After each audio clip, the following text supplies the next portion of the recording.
इतिहास की सबसे बदसूरत महिला की एक ऐसी दर्दनाक कहानी जिसे मरने के बाद भी शांति, अमन और चैन नसीब नहीं हुआ था।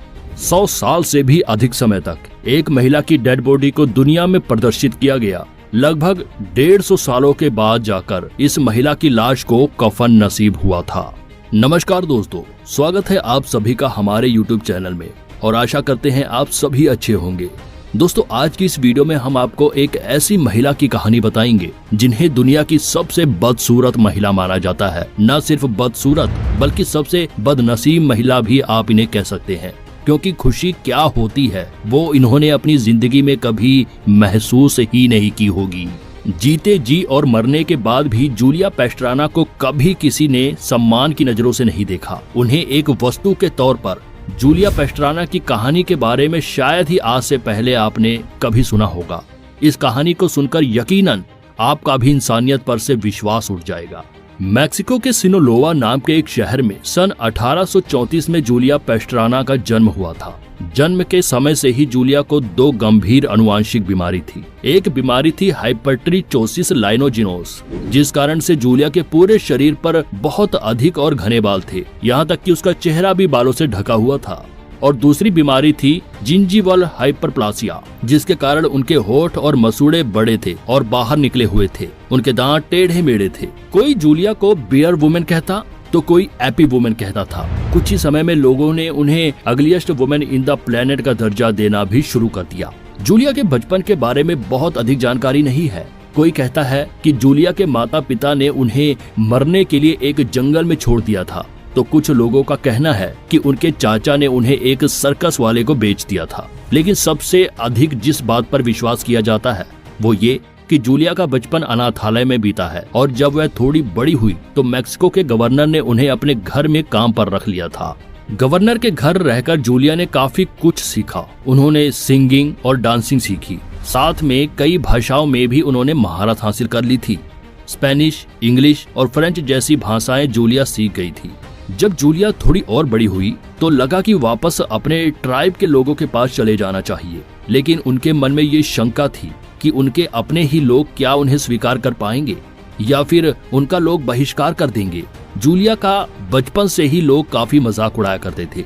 वह जहाँ भी जाती थी लोग उन्हें घूर घूर कर देखा करते थे। इतने बालों वाली महिला लोगों ने पहले कभी नहीं देखी होती थी। 1854 को जूलिया को किसी ने सलाह दी कि वे अपनी इस प्रतिभा व फिजिकल खूबी का प्रदर्शन करे और कोई सर्कस ज्वाइन कर ले।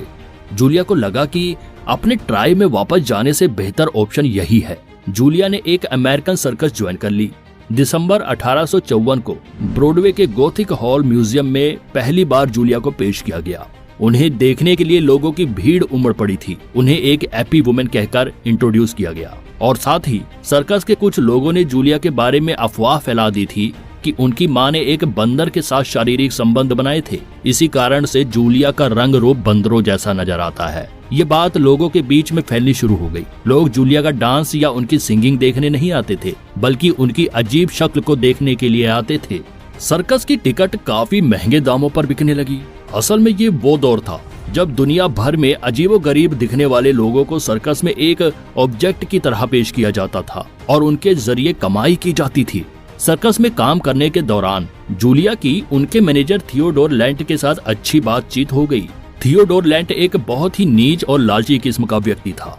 उसने जूलिया से प्यार का बहाना करके शादी कर ली, लेकिन असल में थियोडोर ने शादी इसलिए की थी जिससे उसे जूलिया को पैसे ना देने पड़े और पूरा प्रॉफिट उसके ही हिस्से में आए। अब पूरे मैक्सिको में जूलिया काफी लोकप्रिय हो गई थी। सन 1860 में जब जूलिया केवल 26 वर्ष की थी तब एक बच्चे को जन्म देने के बाद उनकी मौत हो गई थी। उन्होंने जिस बच्चे को जन्म दिया था वह भी बिल्कुल अपनी माँ जैसा ही दिखता था, लेकिन वह बच्चा भी ज्यादा समय तक जीवित नहीं रह सका और कुछ ही दिनों में बच्चे की भी मौत हो गई। मरने के बाद अक्सर लोगों को दफन किया जाता है या रीति रिवाजों के अनुसार उनका अंतिम संस्कार कर दिया जाता है। लेकिन जूलिया का पति थियोडोर लेंट इतना घटिया आदमी था कि उसने जूलिया की और बच्चे की लाश को एक मैक्सिकन यूनिवर्सिटी के प्रोफेसर डॉक्टर सोकोलोव को दे दिया। डॉक्टर ने जूलिया की लाश को टैक्सीडर्माई की मदद से ममीफाई किया और लाश के ऊपर कई प्रकार के केमिकल्स का लेप करके उसका संरक्षण किया। कुछ महीने बाद लेंट ने डॉक्टर से वही बॉडी वापस मांग ली और उस बॉडी को लंदन में ले आया। लंदन में लेंट ने जूलिया और उसके बच्चे की बॉडी को कांच के बॉक्स में रखा और लोगों के सामने प्रदर्शित किया। यानी अपनी पत्नी की लाश से भी लेंट कमाई करने का कोई मौका हाथ से जाने नहीं देना चाहता था। इसी दौरान लेंट की मुलाकात एक अन्य महिला से होती है जो दिखने में काफी हद तक जूलिया जैसी ही नजर आती है। लेंट उस महिला से भी शादी कर लेता है और उसका नाम जेनरो पास्ट्राना रख देता है। लेंट कहता है कि ये जूलिया की बहन है। जेनोरो स्टेज पर परफॉर्मेंस देती थी और उसके पीछे जूलिया और उसके बच्चे की लाश कांच के बॉक्स में रखी हुई होती थी।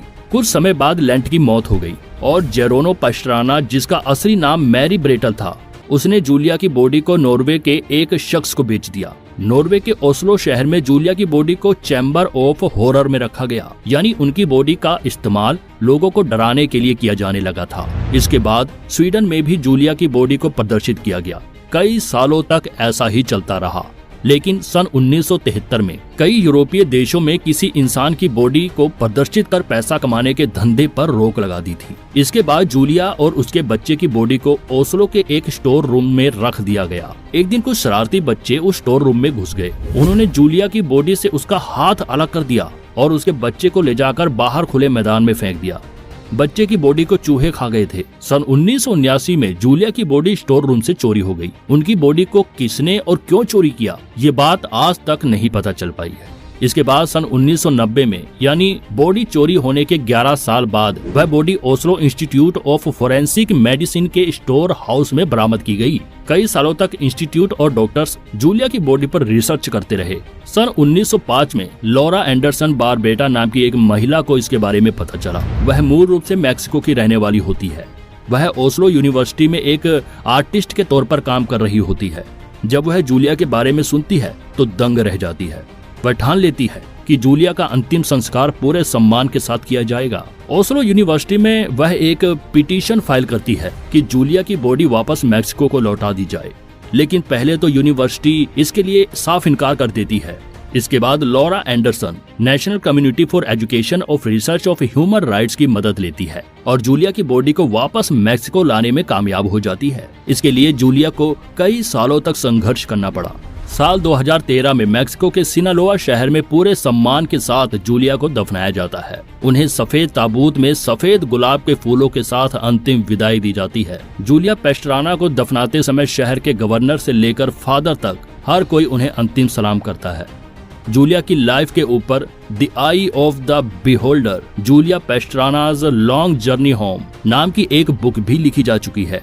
सन 1998 में the true history of the tragic life and triumphant death of Julia Pastrana the ugliest women in the world नाम का एक स्टेज प्ले भी उनकी जीवनी पर बनाया गया था। और इस तरह से अपने जन्म के 179 साल बाद पहली बार साल 2013 में जूलिया को वो सम्मान मिला जिसकी वह असली हकदार थी। जूलिया के साथ किस तरह का बर्ताव लोगों ने किया वह बिल्कुल भी बर्दाश्त करने योग्य नहीं है। और इस पूरे वाक्य में जूलिया का दोष सिर्फ इतना है कि वह कुछ अनुवांशिक रोग के साथ पैदा हुई थी। तो दोस्तों, ये थी जूलिया पास्ट्राना की दर्द भरी कहानी। आपको ये पूरी कहानी जानकर कैसा लगा हमें कमेंट करके जरूर बताइए। वीडियो में दी गई जानकारी अच्छी लगी हो तो इसे लाइक और शेयर अवश्य करें। आज के लिए इतना ही। आपसे फिर मिलेंगे एक नई वीडियो के साथ।